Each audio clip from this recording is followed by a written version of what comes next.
Assalamualaikum semua. Alhamdulillah masih lagi dapat bertemu dengan sahabat-sahabat semua. Bagi episod kali ini saya akan kongsikan bersama suatu hidangan yang istimewa yang selalu je muncul bila masuk bulan Muharram, iaitu bubur Ashura. Suatu hidangan yang penuh rasa dan kaya dengan rempah. Namun, resipi bubur Ashura yang dikongsikan pada episod kali ini adalah merupakan resipi versi original Pantai Timur. Seperti mana gaya orang dulu-dulu yang buat. Kalau ikutkan peredaran zaman kini, dah timbul bermacam-macam versi dah yang dihasilkan. Antaranya ada yang ditambah dengan pelbagai jenis lauk seperti isi ayam ataupun isi daging. Namun apa yang ingin saya kongsikan pada kali ini adalah resipi bubur Ashura yang penuh nostalgia dan insya-Allah dapat menghasilkan rasa seperti mana orang dulu-dulu yang buat. Pastinya akan mengimbau kenangan bubur Ashura zaman dahulu kala. Sukatan yang saya kongsikan ini juga sangat sesuai untuk dibuat bersama keluarga dan boleh buat sendiri di rumah je.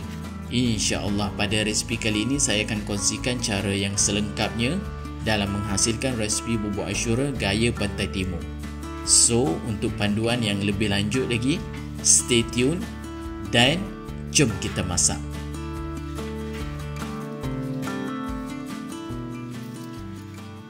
Okey, baiklah, kita masuk kepada bahagian yang pertama sekali, iaitu penyediaan beras yang digunakan dalam resipi ni. Saya menggunakan setengah kilogram beras nasional. Beras ni perlu direndamkan dahulu bersama air selama 6 jam ataupun lebih kurang semalaman. Kemudian sediakan pula 300 gram kacang hijau. Yang ni juga kita akan lakukan proses rendaman bersama air. Tempohnya juga sama, iaitu selama 6 jam. Bila dah cukup tempoh rendaman selama 6 jam tadi, sekarang kita dah boleh masuk kepada proses untuk mula memasak. Kita akan mulakan masak beras dan kacang hijau bersama air sehingga ianya bertukar menjadi kepada tekstur bubur. Sepanjang proses ini saya menggunakan sebanyak 13 liter air. Namun kita akan masukkan air ini secara berperingkat lah.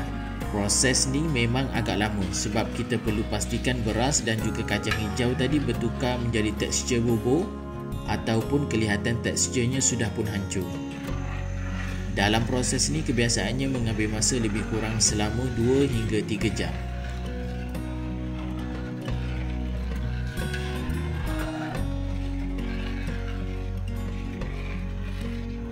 Sementara kita tunggu proses merebus tadi siap, kita masuk pula kepada bahagian yang kedua, iaitu membuat persiapan bagi penyediaan bahan-bahan rempah dan juga bahan-bahan lain yang akan kita gunakan nanti. Okey, sekarang saya tunjukkan dahulu bahan-bahan yang perlu dikisar. Bahan-bahan kisaran ni akan terbahagi kepada dua bahagian, iaitu bahan-bahan A untuk kisaran kering dan bahan-bahan B untuk kisaran basah. Okey, bahan-bahan A adalah biji ketumbar, halba dan lada hitam. Untuk kuantitinya pula, biji ketumbar ni boleh sediakan sebanyak 3 sudu besar. Kemudian halba juga sebanyak 3 sudu besar. Manakala untuk lada hitam ni pula sediakan sebanyak 2 sudu besar. 3 bahan ni perlu disangai terlebih dahulu, kemudian dikisar kering sehingga sehalus yang mungkin. Lagi bagus kisarkan 3 bahan ni secara berasingan supaya ianya lebih mudah untuk hancur nanti.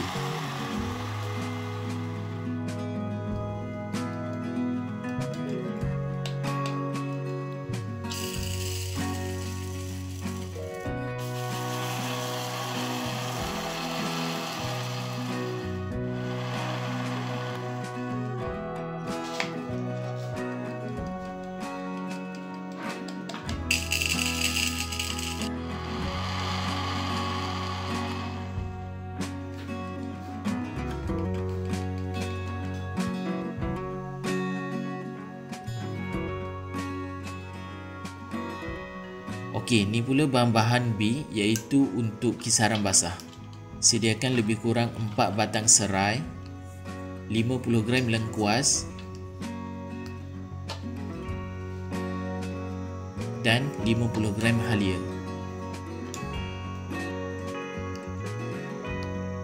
Kisaran basah ni juga perlu dikisarkan sehingga sehalus yang mungkin.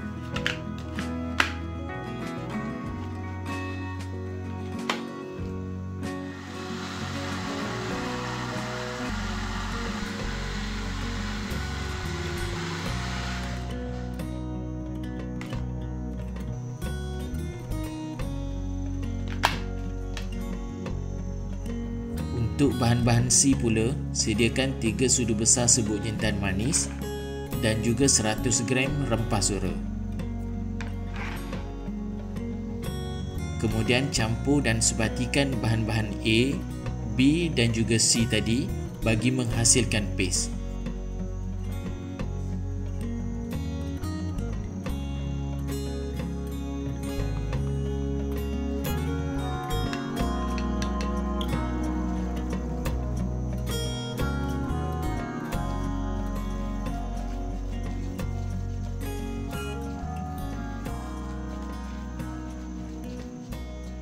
Okey, bila bahan-bahan tadi sudah dicampurkan ke semua sekali dan sudah pun menghasilkan paste, sekarang kita masuk pula kepada proses menumis. Pertama sekali panaskan 1/1/2 cawan minyak masak. Masukkan 11 ulas bawang merah saiz sederhana besar bersama 5 ulas bawang putih yang telah dimayang halus ke dalam kuali. Tumisan bawang ni pastikan ditumis sehingga ianya betul-betul masak, naik bau dan kelihatan sedikit keperangan.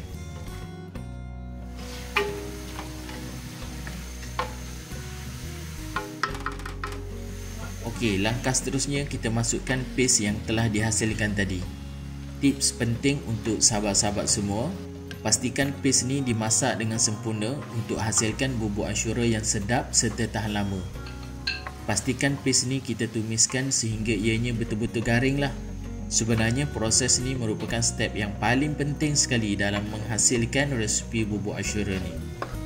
Kalau teksturnya tak garing, hasilnya nanti kurang memuaskan. Okey, bila teksturnya kelihatan sudah pun garing elok dan kering macam ni, dah boleh tutupkan api, kemudian pindahkan ke dalam satu bekas dulu.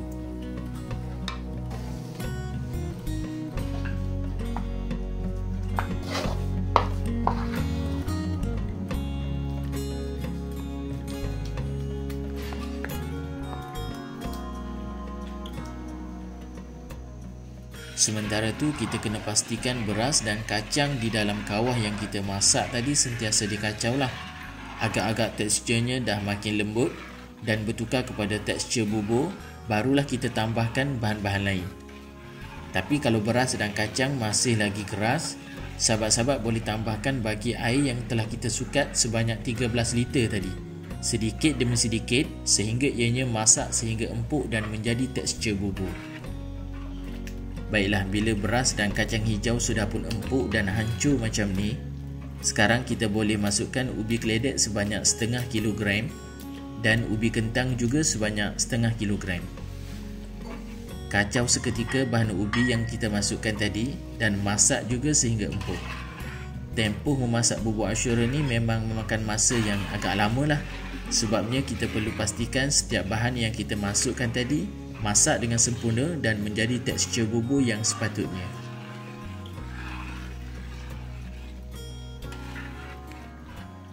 Okey, sekarang kelihatan bahan-bahan yang kita masukkan tadi sudah pun bertukar teksturnya menjadi seperti bubur dan semakin pekat lagi. Teruskan kacau. Dalam tempoh ni memang sangat penting sebabnya bubur ni akan mudah menjadi hangit kalau dibiarkan. Langkah seterusnya kita masukkan 1 kg santan segar.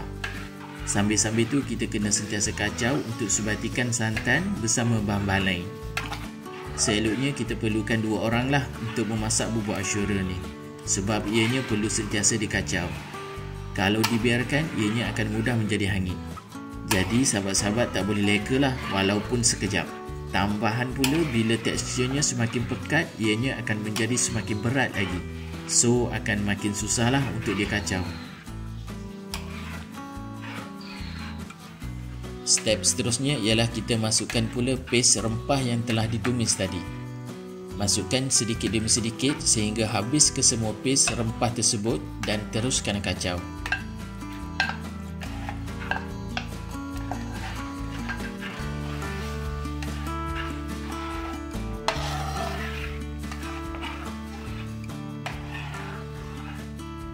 Kemudian masukkan 1 tin jagung manis.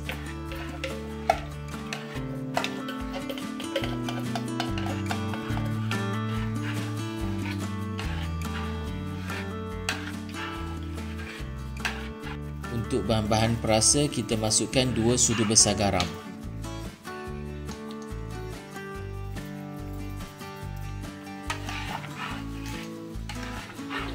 Masukkan 300 gram gula Melaka, ataupun dalam resipi ni saya gunakan 300 gram nisan Kelantan. Masukkan juga 650 gram gula. Setelah kita masukkan gula, tekstur bubuk Ashura ni akan menjadi sedikit cair balik. Tapi tak apa, teruskan sahaja kacau sehingga ianya menjadi pekat semula.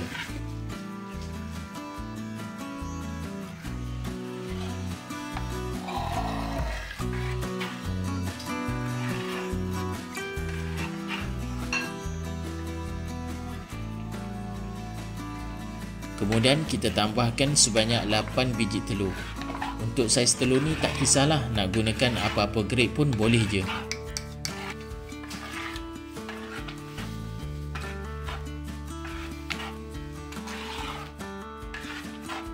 Teruskan masak sehingga bubur ni menjadi pekat, likat dan berkilat, ataupun biasanya istilah yang digunakan dekat belah Kelantan ni, masak sehingga sering.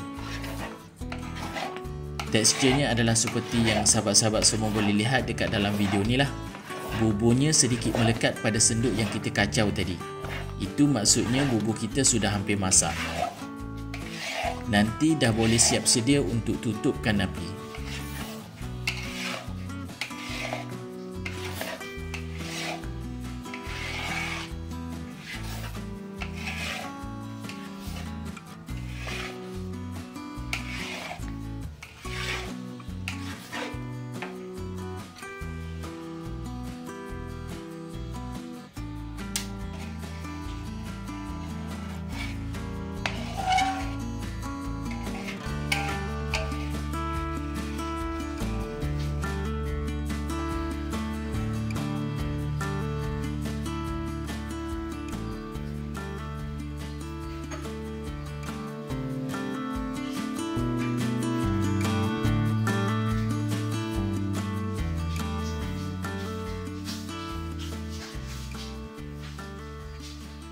Alhamdulillah, bubur Ashura yang kita masak tadi sudah pun masak sepenuhnya. Tempoh masa bagi resipi kali ini adalah lebih kurang mengambil masa dalam 6 jam untuk ianya betul-betul masak. Sekarang kita boleh terus pindahkan ke dalam dulang ataupun mana-mana bekas yang bersesuaian sementara ianya masih lagi cair. Sebab bubur ni apabila sudah sejuk, teksturnya akan bertukar menjadi lebih keras lagi. Sebab itulah kita kena pindahkan ianya cepat-cepat. Kemudian biarkan ianya sejuk seketika. Bila bubur Ashura yang kita buat tadi dah mengeras elok, barulah kita taburkan dengan beras kisar yang telah disangai. Kebiasaannya di pantai timur beginilah caranya untuk menghidangkan bubur Ashura ni. Kemudian barulah ianya dipotong dan diagihkan kepada jiran-jiran tetangga. Bubur Ashura ni memang boleh dikatakan akan sentiasa menjadi hidangan wajib setiap tahun. Dan cara buatnya memang sangat menyeronokkan lah. Sebab kebiasaannya kalau di kampung-kampung, skala yang dibuat secara besar-besaran dan memerlukan tenaga yang ramai. Dan usaha sama sebagai kerja gotong royong bersama dalam masyarakat. Setakat ni Alhamdulillah di kampung kami ni masih lagi mengekalkan tradisi bergotong royong dalam menghasilkan hidangan bubur Ashura pada setiap kali masuknya bulan Muharram. So, jangan lupa untuk like dan tinggalkan komen sahabat-sahabat semua. Dan jika sahabat-sahabat rasakan episod pada kali ini juga dapat memberikan manfaat, jangan lupa untuk kongsikan video pada kali ini kepada sahabat-sahabat yang lain. Jaga diri, jaga keluarga, hormati setiap insan, sehingga bertemu lagi. Assalamualaikum.